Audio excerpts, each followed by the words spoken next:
লেভেলটা কিন্তু অনেক বেড়ে যায়।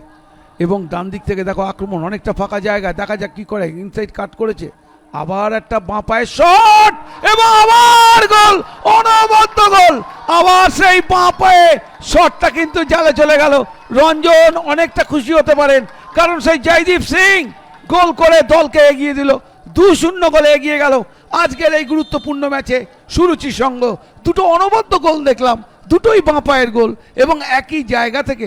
এখানে ডান দিক থেকে বাঁ পায়ে, আর প্রথম গোলটা বাঁ দিক থেকে ডান পায়ে, অনবদ্য দুটি গোল।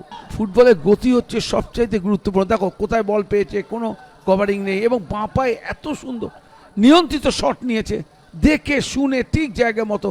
দিল্লির এই ছেলেটি কিন্তু কাজের কাজ করেছে, নিখিলের কিছুই করার ছিল না। অনবদ্য টেকনিক, ভারী সুন্দর পায়ের ইনসাইড ইনস্টেপটাকে ব্যবহার করেছে, দেখো কোন জায়গাটা ব্যবহার করেছে।